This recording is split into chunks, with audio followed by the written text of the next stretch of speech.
Los Originales Community Health Worker Radio. Hola mi gente linda, esta es la doctora Ileana Ponce González, la directora ejecutiva del Community Health Worker Coalition for Migrant and Refugee, y los invito a que me escuchen todos los lunes de 1:30 a las 2:30 desde Los Originales CHWCMR Radio, la única emisora en español desde la ciudad de Edmond, Washington, las 24 horas del día, los 7 días de la semana. Hablaremos de todos esos temas importantes de salud que afectan nuestra comunidad, especialmente para todos ustedes los Community Health Workers. No se la pierdan, nos esperamos. Gracias. Hola, muy buenos días, mi gente linda. Estamos otra vez aquí en Radio Los Originales. Hello, everyone. We are here in Los Originales CHW Radio. And I am very happy to be here. We are going to have a beautiful day with two experts in media communication. And they are two people that have been working very hard with the Washington DOA and get the right message to our community. As you know, the COVID-19, we have suffered more than 1 year. And with the Delta variants, unfortunately, we are still affected. And many of our children have been contaminated. And we know that in the state, in the Washington state, everybody is now worried because the sprays among youth people. And then with this introduction, I wanted to welcome our two guests, and I wanted to ask Sarah if she can introduce herself. Hello, great to see you. Thank you so much for having Mallory and I on your program today. My name is Sarah, and I'm out of Spokane, Washington, and I am with an agency called DH, and we are a communications firm, and we have a deep, deep history in public health and public communications around healthcare issues. And my work most recently has been as a community outreach coordinator, working with your fantastic organization over the last few months to really identify ways to provide funding from the Washington State Department of Health to help support your efforts in your community, reaching individuals with materials and resources about COVID-19 prevention and protection, especially around the vaccine. And so I have been working with you all again for months now, and I'm so thrilled to be invited back to your program. Thank you.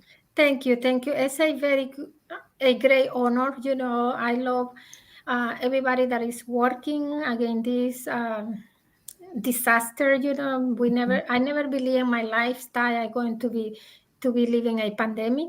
It's something that I read in my medical school books, you know, with all this pandemic, and now that we live in that, it's so exhausted, so sad, and require the effort of everybody, you know, non-profit organization, government like Washington DOA, King County, local government, and organization like you that supporting organization like us. And we wanted to thank you because we are able to be with the community doing what we need to do and now because of you. And also I am very honored that we asked as your vice president, and I wanted to welcome her and ask her to introduce it.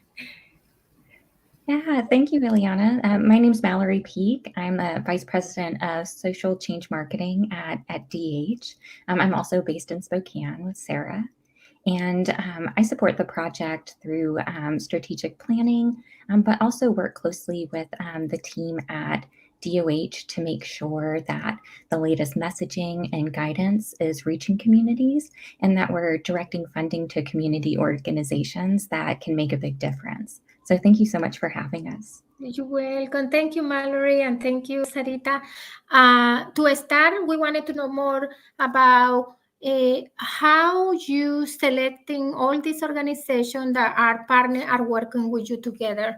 What is the basis that you do? Because I know that in my work working with the community, Latinx, agricultural worker, refugee, and people looking for asylum, it's a community undocumented. It's a community that doesn't trust in the government.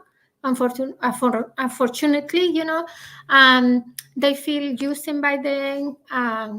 If the information coming directly from them, sometimes people doesn't believe. And also, we have a structural barriers. Like for example, in my organization, there are 108 trusted member of the community. We call them community health worker that working in each community around the state. And many of them doesn't speak either Spanish. Some of them speak English. Some of them speak Mesoamerican indigenous languages like Mixteco, Triquis. We have people from the Caribbean that they speak Garifuna. We have people from Guatemala, they speak Hmong. And this is something that sometimes people doesn't know. They believe because they are Latinos, all of them speak Spanish, but it's not the case because either from people from Latin America, there are people that speak Portuguese, in Brazil, and we have other people. And I am curious, to know how you select them because I know you're working with many different partners, not only with the Latinx community, but you all have approaching American native that are very important. And for our audience, I wanted you to share with that. Yeah, I'll start, Mallory, if that's okay. So this campaign has been underway for nearly a year. It's hard to believe at this point, but starting last October, we began having these discussions with the Department of Health about how could we go into communities across the state where, quote unquote, traditional communication efforts may not be reaching them in the best and most effective ways. And it goes beyond translation. Exactly to your point, when we think about materials and resources coming from trusted messengers, individuals and organizations who have the trust of these community members, particularly around vaccination, we knew was so important. And so back in October, we started to look into each community and using information provided by the Department of Health are where are we seeing gaps in spikes, for example, of cases, preventative behaviors that may not be adopted, such as face covering wearing, such as distancing, travel requirements, those kind of things. And then in the spring, as the vaccine became available to the public, same idea of let's look into our communities and identify where we're seeing low vaccination rates, particularly with our vulnerable communities, our communities that are older, our communities with health compromised backgrounds. Where are we seeing those gaps and those low numbers where, again, information provided by trusted messengers, nonprofits within the communities themselves, it's the same information, but like you say, it's coming from within the community.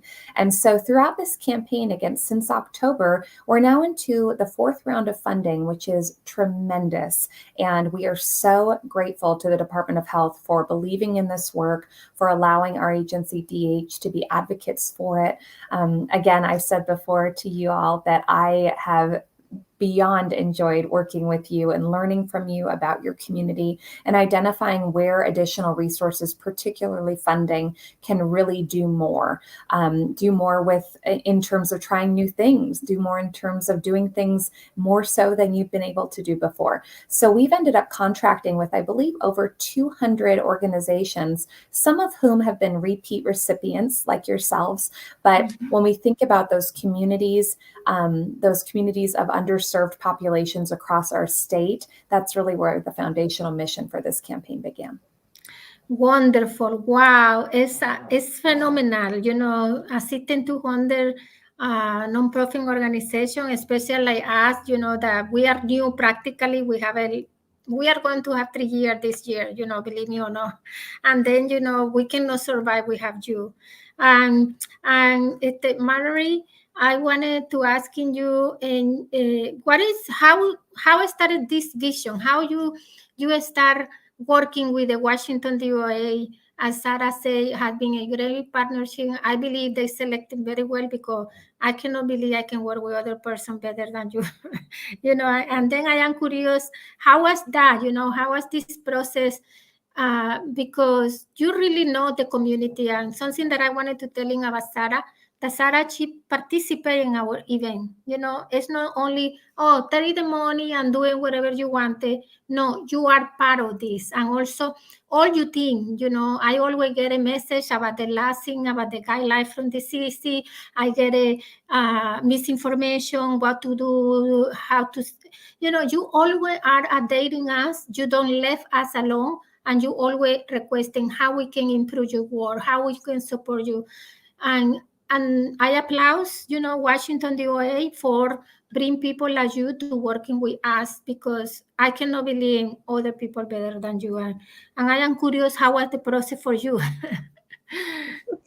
Wow, thank you so much. That's so great to hear. And I mean, it's just been wonderful for our team to be able to partner with community organizations like yours so closely. And for us, we really, at the beginning of a project, have conversations with community organizations around what does your community need and how can we make your vision happen. So as communicators, as media professionals on our end, our team is really just working to bring a community vision to life, to connect with more people effectively. How we started working with the Department of Health recognized early on in this pandemic that information was not reaching everybody, and the same quality of information was not reaching everybody. So they had reached out to DH, Desatel Hegi, who we've worked with them on different healthcare programs with often very specific communities that do not have perhaps the same ability to access information, or have some real barriers that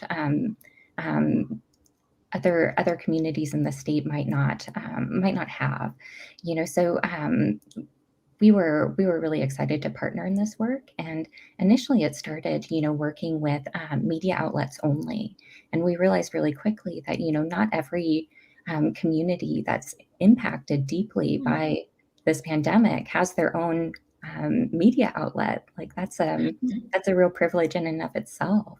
And we also knew of so many community organizations that we've worked with personally as clients or as partners in other projects, that they had big communication channels that could rival most media outlets even.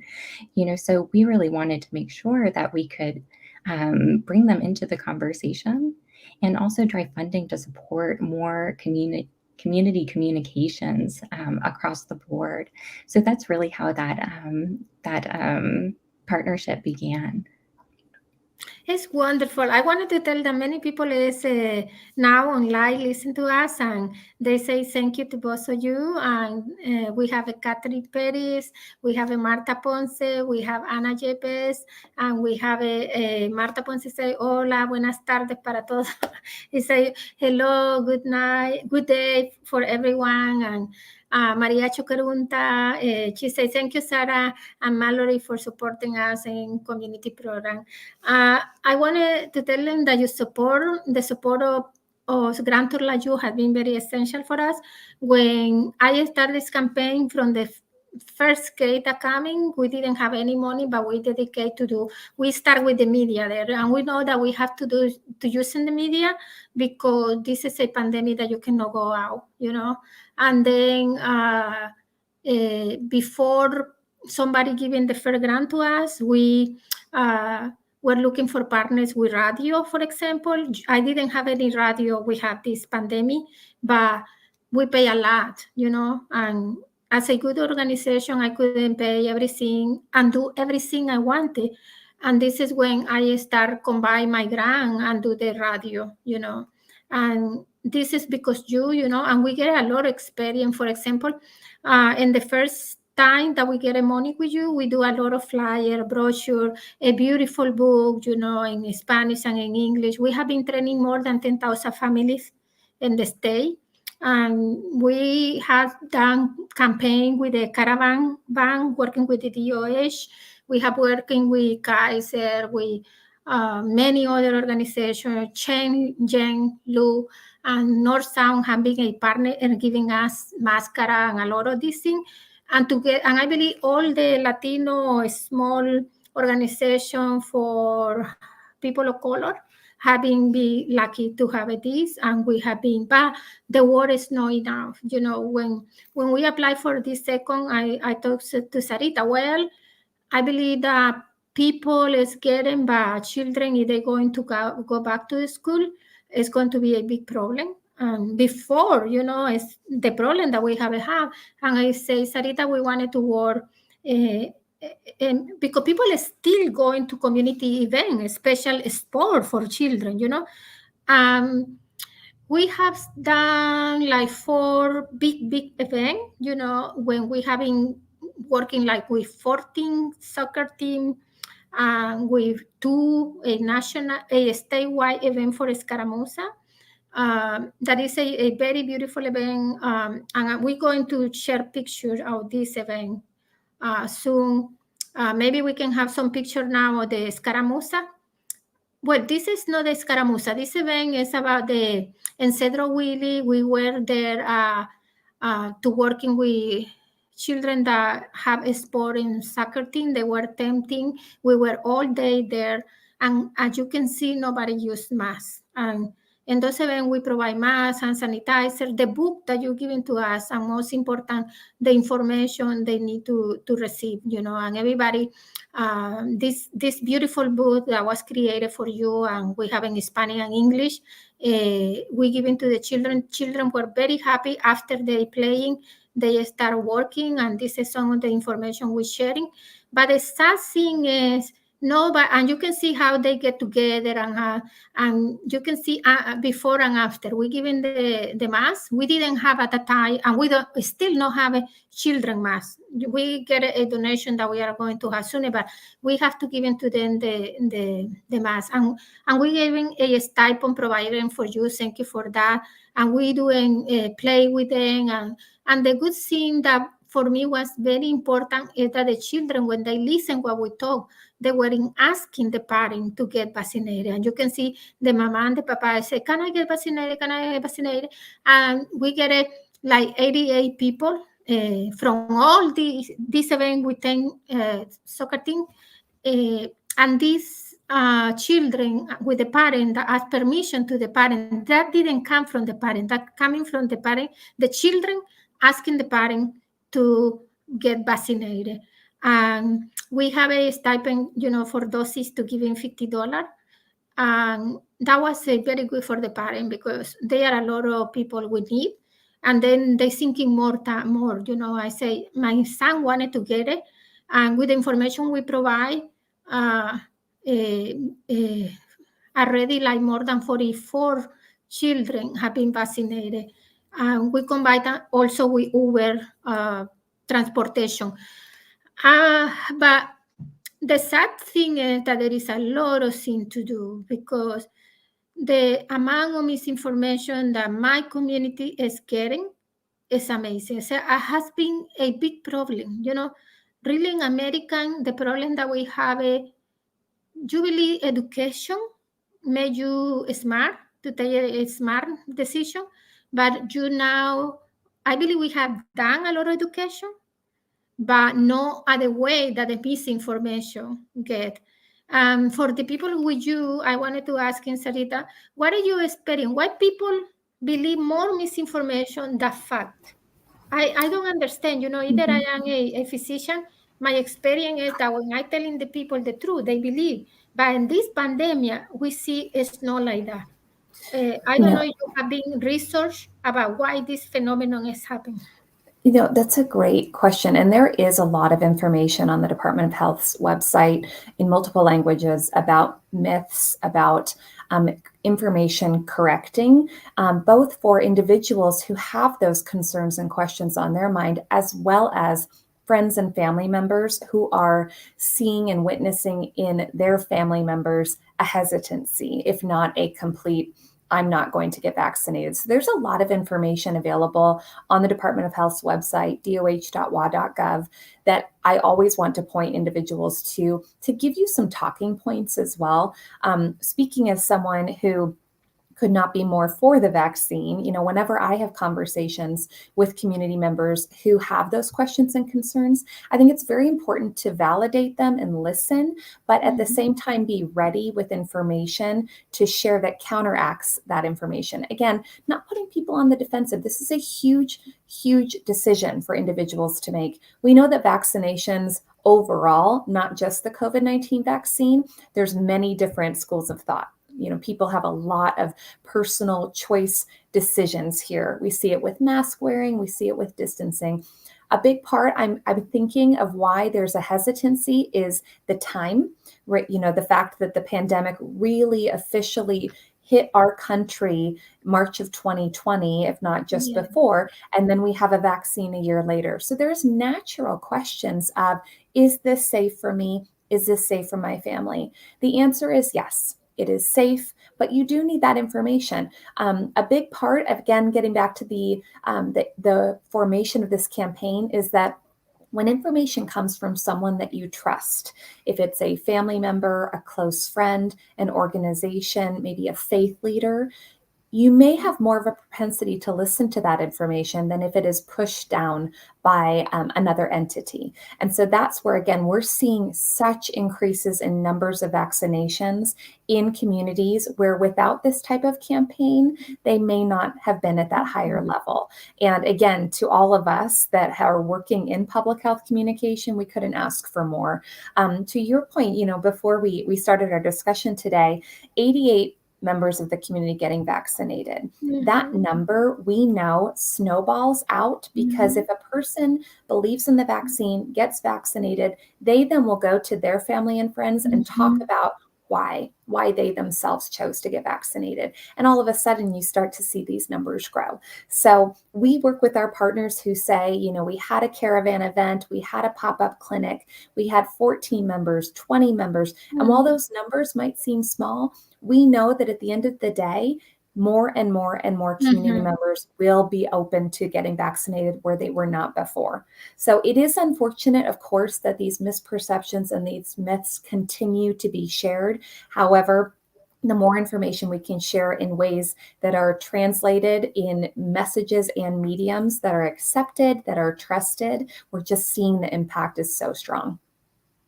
Exactly. Thank you. Mallory, are anything that you wanted to add about what Sarita say? I have Melissa. Melissa say, it's a pleasure to work with you, Sarah, and we call in our Latino community. Yeah.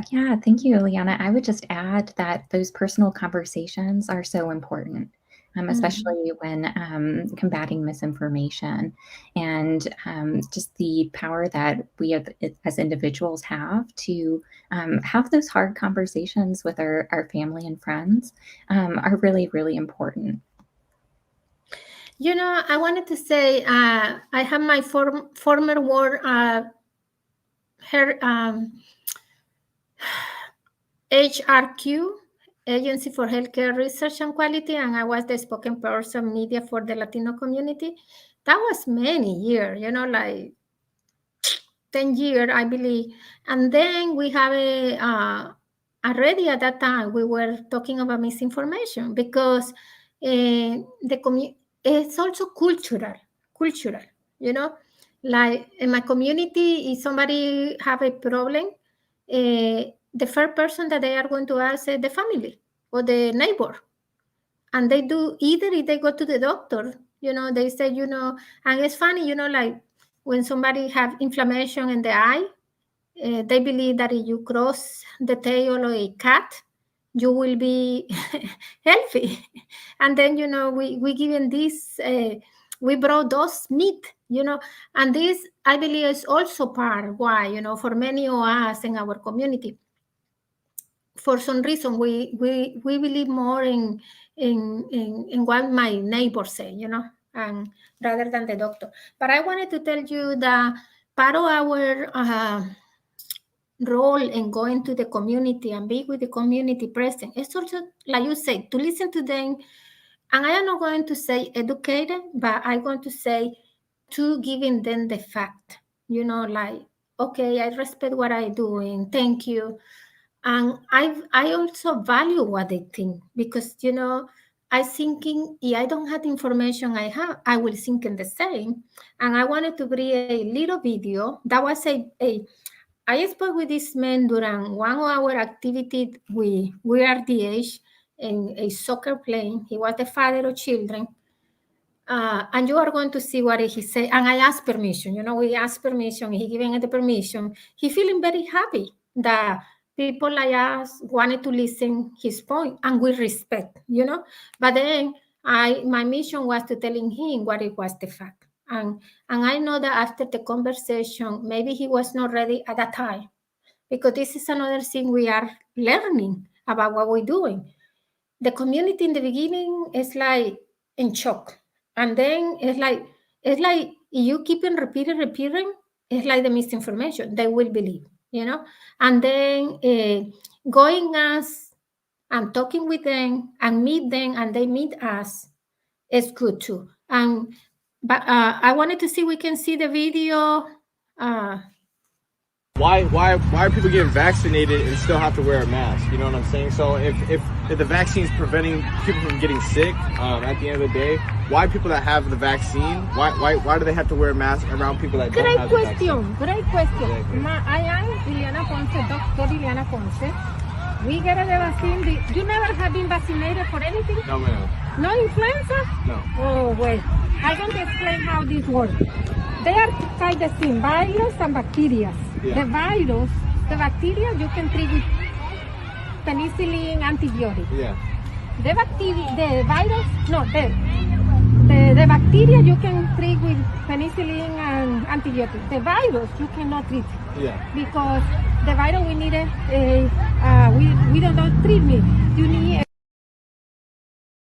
This is a big conversation, because I start with him, but for me, when I interview this young man, maybe second generation or Latinos, because he doesn't speak Spanish, English, and you can see what did he say look like men saying, no? He say, why are I going to put a vaccine and I need to still wearing masks and keeping distance, meaning the vaccine doesn't work.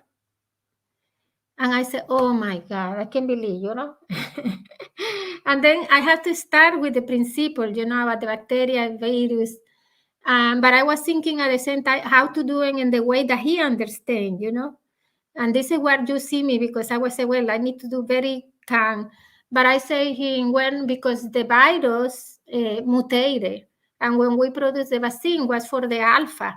Do you hear Delta? Delta is a variant. Okay? What is that? It's a mutation. What is a mutation? It's something that changes the DNA of the individual. Or, and he was listening to me very. And then he told me, my wife working in the hospital, and she have not vaccinated because she doesn't believe in that. And then I said, wow. And I was so happy to find people like that. We have many of them. While we give them vaccine, when we do, I like to go and talking with everybody, the one that believe and not believe, and get the fact, because he's young, he is smart, and I believe the way that we responding with the fact. And then I said to him when I left, thank you for your point of view. I will pray for you, because I don't want to see you in a intensive unit, like me, what you believe is to emphasize that if we don't get the vaccine, maybe we are going to ending, and that. But I wanted to applaud your efforts. In my first campaign, we developed together the misinformation book, and have been one of my favorite one, because I'm going to ask to both of you, Mallory and Sarita, what is your point of view? Why you believe misinformation is targeting community like our communities, like Latinos? What do you believe this is happening? Why people, in the beginning I telling people, well, maybe they want the vaccine only for them, and less people vaccinate, they have more vaccine for them. But now we have a vaccine now, and it's still attacking our population. What is your experience? Why the false media targeting people in rural areas, the poor, the underserving? what is your opinion about that? One thought, and I will say that the concern and reality of myths and misperceptions is across every community. And as unfortunate as that is, as I watched that video, I think there were so many takeaways from that. One, first and foremost, again, was your approach with that gentleman in listening to him and not passing judgment. And I think that's such a critical piece of this work is his opinion is his, and it's very important. And this is about his health. This is a very personal choice. And so as much as we may disagree with his decision, it also lent itself to a history of not being vaccinated. So then you start to look at the pattern, right? The flu vaccine. Every year, the minute that it's available, I'm first in line, right? That's my choice, right?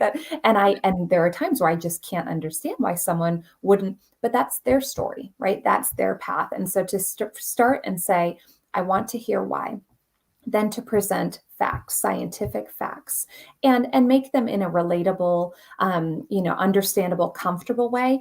A lot of our challenges in public health communication, especially around the pandemic, is this is incredibly complex information. And so how do you make it relatable? How do you make it understandable? And one thing that we've found to be very valuable is testimonials.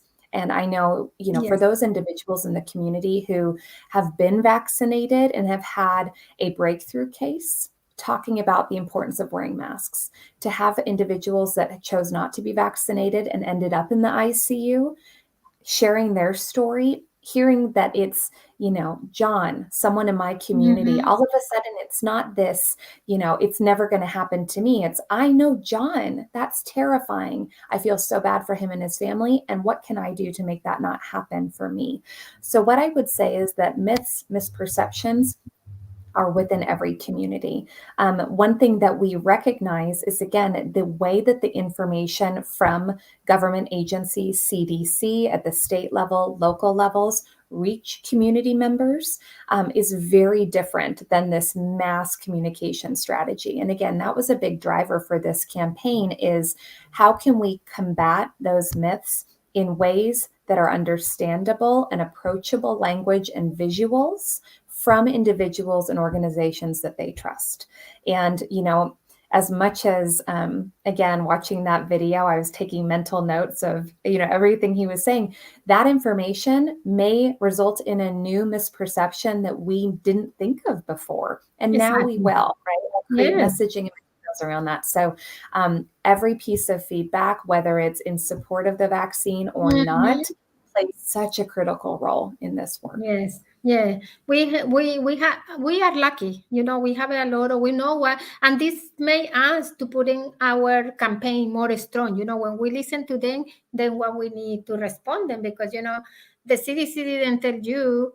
I don't believe people doesn't believe because they thinking the mask is not working because the vaccine is not working. I don't know all the fact. I was thinking like him. It's a very I told him, this is what I was excited because he gave me the opportunity and we have a very friendly, respectful, he didn't tell me that you're crazy, you wanted to poison me, you are going to kill me. And the conversation was like 1 hour because he was young, he had children, and this is the people we need to spend more time, But, and he was saying that the vaccine will kill or will change my DNA. And we were telling with all the information CDC and you provide that was not the case, But also I wanted to show you some of the video that we creating with our campaign. But before that, Molly, no, Mallory, do you have my apologize for mispronounce your name. Can you tell him more? Do you have something to add about what Sarita told us? No worries, Ileana. There's one thing that I would just add is that, you had mentioned that, are misinformation campaigns targeting Latino communities, rural communities, and definitely agree with Sarah that this is a problem across communities. But they do feel different in rural communities and Latino communities and communities that perhaps have had less access to healthcare, less trust in healthcare systems, have had bad experiences with healthcare systems in the past. And I think there's a real opportunity right now to be able to have those conversations around healthcare systems, how challenges that people have in healthcare systems, and why that mistrust exists in the first place. But definitely agree with Sarah that, really being able to validate those experiences and understanding why someone is hesitant. Just speaking from personal experience, my family's Bosnian American, and in the Slavic community, we have very, very low vaccination rates, and a lot of misinformation being shared throughout our community. And something that I think others outside of our community don't necessarily understand is just the experiences that our communities have had within healthcare systems, especially coming from countries with communist regimes, right? Where healthcare looked very, very different. Right. Yes. So that's been, I think, a healing conversation that we've had, just understanding why that hesitancy is there, and how we can talk through it and overcome it together. Yeah, you remind me my country, Nicaragua. Like, you go now to the news, it's a disaster, and they are putting chloroquine and primaquine to the people, and they go door by door when everybody knows that doesn't exist. And I know that Moderna was sending a lot of vaccine to the regimen, and only then they maybe put it themselves, and now they're giving another vaccine from another country, but only for 15 people, 15,000 when we have 3 million, and people is dying. So only in my promotion, like more than 20 people have been affected, and some of the physicians have died because they are unprotected for that. Some of them is because denying for political reason. This is why I am very happy, to work in this campaign here for the people, because it's the best thing that we can do again. And I believe the number in American sound a lot is because we are billions, but I believe compared with other countries, we have been done very well, especially with this administration that really takes serious, the COVID-19. And I believe this is very important to say, but thank you for that. And it's true, many people coming for country when they don't believe in anyone, and thank you for mentioning that too. And before I want to, you see, we targeting, we are going to talk about Sarita, our target, with you and Mallory, but I wanted to see a commercial about the videos that we produce with your support. And those are videos of children. Those children are from our community health workers. They are the protagonists. They are learning what we're teaching them. And they are going, I am very admired about those videos. And let me see, we can play some videos. Hoy les voy a dar unos consejos para protegerte del coronavirus en este regreso a clases. La mascarilla la vas a necesitar para que no permitir que el coronavirus entre a tu cuerpo. The coronavirus is a little germ that killed many people in countries. Hola, mi nombre es Manuel. Yo estoy vacunado, entonces yo puedo ir a la escuela para ver a todos mis amigos. Recuerden, amigos, tu salud depende de ti. Por fin todos vamos a la escuela. Niños, padres, para no nos enfermemos del COVID, necesitamos lavarnos las manos, guardar la distancia y ponerse la mascarilla. These are the proper stuff to take to school, and water just in case you get thirsty in class. And I bring an extra mask. Always put hand sanitizer. Hemos perdido a muchos y te invito a que te vacunes. COVID-19 es un virus chiquito que quería destrozar el mundo. Se metió en un cuerpo de una persona y contagió a muchas personas más. ¿Y ustedes sabían que ya casi está por todo el mundo? Tenemos que cuidarnos, comer fuerte y hacernos saludables, comer manzanas y frutas. coronavirus. Today I'm going to be talking about the coronavirus. Avoid touching your eyes, nose, and mouth without unwashed hands. Avoid close contact with others. También siempre lavarte tus manos, lavártelas todos los días, si es posible cada vez que toques una superficie sucia y otra cosa. Somos pequeños trabajadores comunitarios de la salud. Well, those videos are playing in Univision and Radio Chido. That is a TV Chido TV. That is a virtual TV radio. As you say, this is what we have to do. Is find the protagonists in the community, because those children are part of a community and a school. And when other children looking them, they asking them what they learn, what they know about COVID-19, and we are very proud to working with them. This is the other activity. Like I told you, we have so far 4 big activity. The one of the fair was in Federal Way, when people from Pierce, Coney, Tacoma, coming. There were 10 different teams. You can see that none of them using mascara and face masks, and we have to give them face masks, hand sanitizer, another goodie for them. At the end, all of them using masks, and the parents coming, the children coming with the parent. I wanted to thank you to all these coaching. They were the coaching that we work with the community, and those coaching belong to different schools, and they play in the weekend, and we were in the weekend with them, and that was a beautiful experience, especially because the power of the children and how smart are children and how other organizations shouldn't work with children, and the children maybe made the parents to understand the importance. They don't want it to get sick, and they wanted to go to the school in the same way. That was a very powerful, because they wanted to touch them, and they know that if they are vaccinated, they can play more, Unfortunately, and this is another event, one of the first event. They are a escaramuza, is a game when women go in the ride horses. They ride horses, and they start very young, like these children that you say there. We're talking about the book that you provide to us, and talking with them, and they love the book, and we giving prize the people that was asking. I wanted to thank you to Claudia, that is the community health worker that is in the middle, and also the people that working with the children, they attended, and in this play, the boys are the one that play with the core. They doing beautiful thing with them.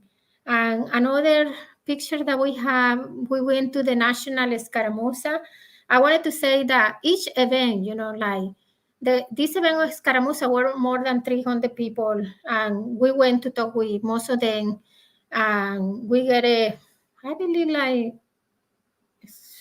10 people from this event, in addition to the ADA, and they were to get the vaccine, and we're still working with them. And you see, this is the Scaramuza, and we're talking with them here. You can see, and Melissa and I are in the front with a beautiful lady in pink, and they dressing very beautiful, and they are in the horses, and the horses march very elegant.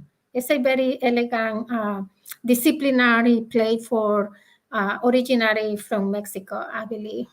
And here was the family that they were. You see, they were all together. And one again, nobody has masks before we coming, and we provide with the mask. I believe still a lot of problem with the face mask. People doesn't have, because nobody. People asking for masks. We giving like 2, and they wanted to have like 3, like 5. I believe it's important that we can continue with the face mask, because vaccination and measurement are very important. And you can see here, every time we're giving a mask, people get the mask. And that was it wasn't a nuclear, this event. And that was done in September and in August. The other Other pictures that we have is for soccer and skiing. Do I have those pictures? And skiing is this. Here that was a annual play of the soccer, and we have the that was very beautiful to be with the community. They were so pleasing with us that at the end they invited some of the team inviting us to eat, uh, and we had to keep it the courtesy, and the children were very, very, very happy that we were talking about that, and they were getting a prize. We giving a stamp, a stipend of 10 to each child. You can see all these babies, and here was when we get the 88 people for vaccination. Well, also we have 3 activity with the band, and the first one was in Olympia in Thurston, and we get 31 people first time vaccination, and that was great. And we only put it 31st because that was all the vaccine that the bank have, because they never have so much. And the other event was in Skye, and there were 37 people vaccinated, first and second doses. And last Saturday we have 2 events at the same time. One was in Moses Lake, and there were 13 people vaccinated. And I wanted to thank you thank you, Marta. Marta Ponce says, thank you for this spectacular effort. And we have in Moses Lake, and was raining. Our community health worker, Kathleen, they doing a great efforts, and they get 13 people, and the other was in the second in Thurston. We do the first and now the second. And yesterday they called me. I haven't talked to them, but the event will be all day, and at lunchtime they already put a 13 vaccine too, and they told me was running. But this is a picture with most of the event that we have. We have a video, we have everything, but we wanted to take this opportunity to thank you to you. And we feel that we need to do more in the community, because many of the children that we saw that they get when they're coming back to the school, they're getting affected. We have like 10 family in our community health worker members, community health workers, that the children are infecting. The parent cannot work, and if they cannot work, there is no food in their table. And it's very bad. There are a lot of things to do. And I wanted to ask, because I know that you are very well informed and you know everything before me, but I heard that the Pfizer has been approved for children. And if there is anything that you can tell to giving hopes to the parents, because as you know, all the beds in the hospital in Seattle are full. And people with other diseases like cancer or cardiac arrest are dying because there is no bed. What do you hear about the vaccine for children approval?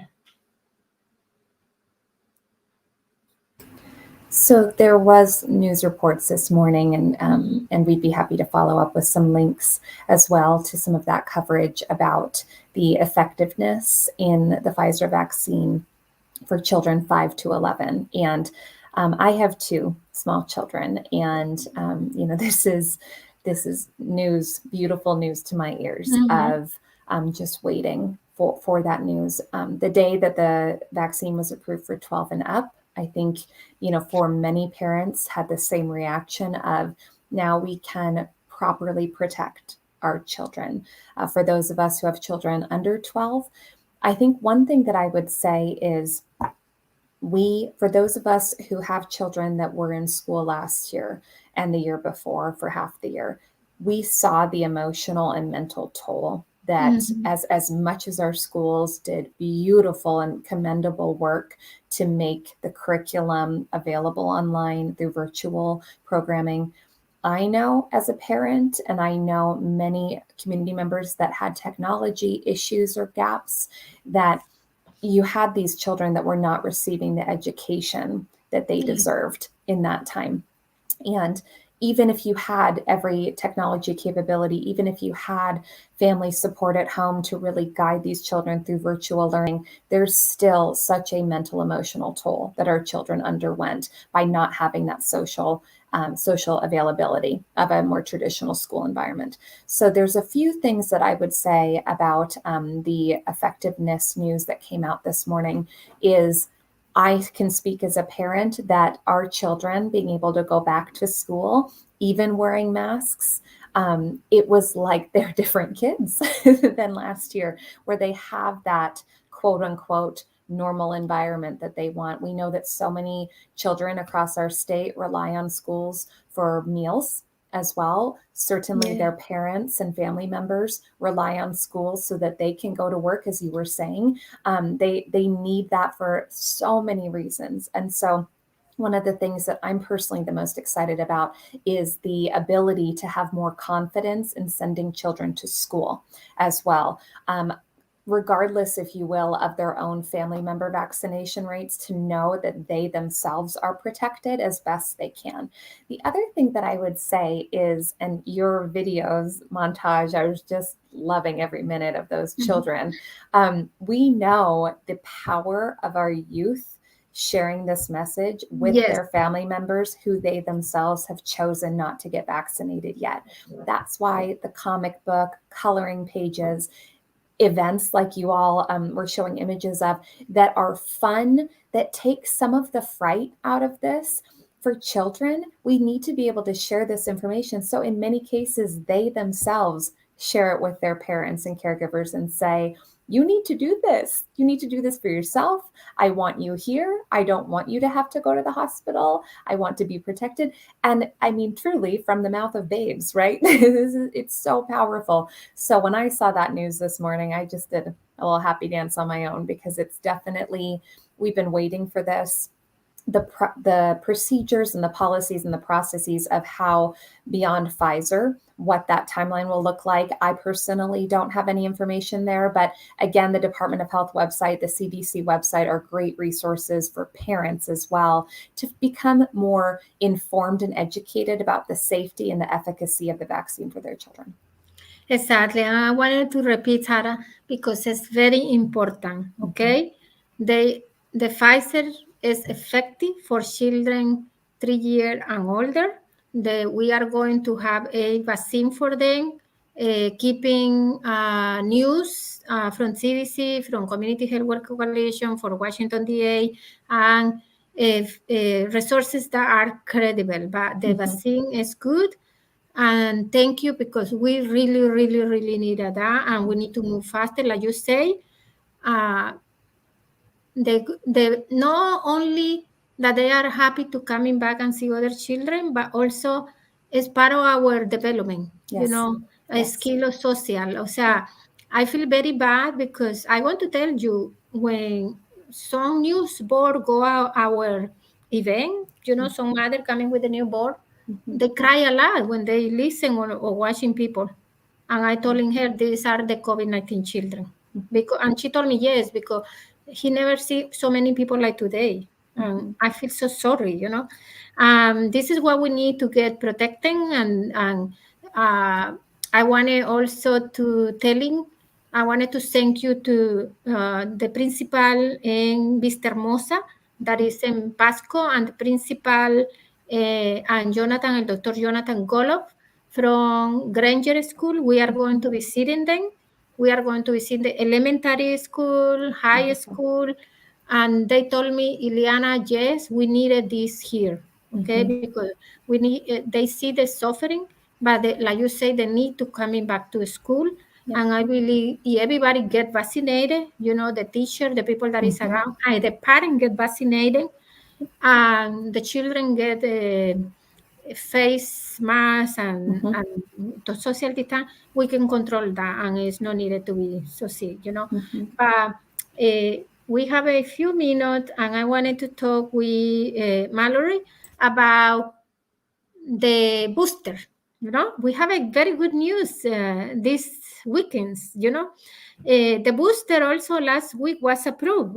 Can you tell him to whom was approved, on who can go now to get the booster, and if we need booster for the Pfizer, the Moderna, Johnson, or only to Pfizer? Can you tell him more about us about the boosters? The booster for everybody, let's say, to say like a reforce for the vaccine. We have a one. We know that we need 2 for Pfizer and Moderna, 1 from Johnson, and we are going to ask Mallory about the booster for all Americans now. Yeah, thank you. The booster's been approved for immunocompromised individuals. So what that means is that it just provides an extra layer of protection against the virus. And thinking about misinformation campaigns, just want to be clear that the boosters are very different than the original vaccine not having efficacy. It really strengthens the power of the vaccine. Sarah, is there anything that you would want to add? No, I think just like we said before, that this is ever changing, and it seems like every day there's new and certainly new data, but new information, new approvals, and it is incredibly confusing and complex. And I think at this point, again, I continue to lean on our health department at the state level, CDC, for information and updates around all of these topics, because what we want to ensure is that those individuals who are eligible for a booster understand how to access it, where to go, how to find it, and those that are not yet necessarily, when they can expect to, because ultimately those advocates for the vaccine, we want to make sure that, they themselves have the information that they need. Additionally, to the gentleman that you showed the video who had put up his hand about some concerns and aversion to the vaccine. This is a big question of, if someone received 2 doses, why do they need a booster? And these are all totally valid questions. But we also recognize that there are many other vaccinations, particularly within youth, that a booster is very normal, right? So the term itself is well known, but explaining it in the context of COVID-19 is new. And so there's a lot of information, again, on both local, state, and CDC level websites about the booster. But again, I trust our national, local media. I do, when it comes to sharing data, because it's coming from those trusted resources.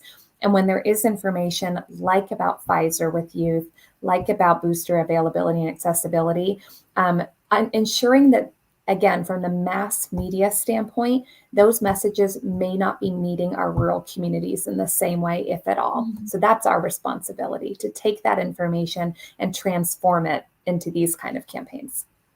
Thank you, Sarah. You have been telling what is important is for organization like us, is to have organization like you that provide the fact, and this giving us enough power in our community, and another thing to combat, the misinformation or disinformation, like we talking in your previous interview, what is misinformation, and this misinformation is not repeat the misinformation, like, please don't tell your friend thing that you are not sure that is the truth.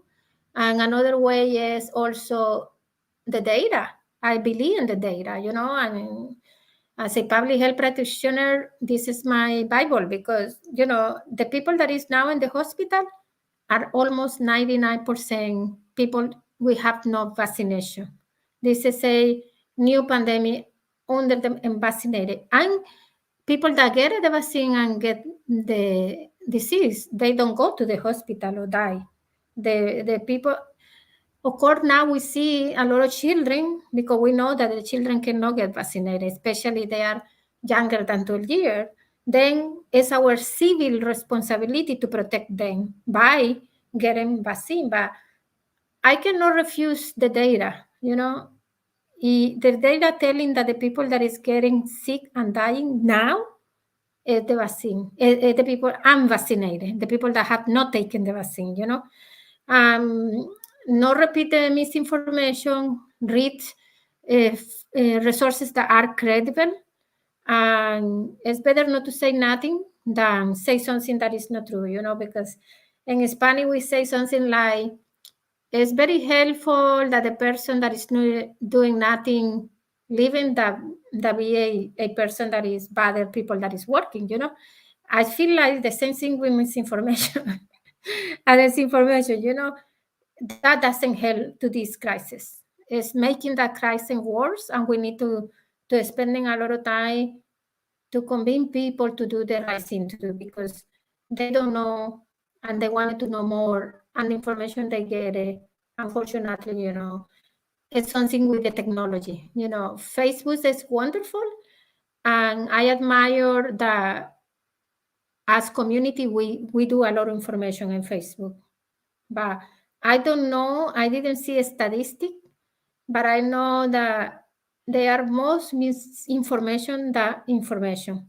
Meaning we have to do more information, right information, you know, because it's, everybody can say anything in the media now. But I wanted to appreciate, thank you. We are a little late, but this is your house. In the name of the 200 organizations you are support, I wanted to thank you, each of you, Washington DA and Washington Department of Health. This fight is a fight for everybody that is working with the community. And it's intense, and you know, but I believe it's the right thing to do in this moment that we live in. Thank you so much. Thank you so much for having us. It's a pleasure. Thank you. You're welcome. Have a good day. Have a good day.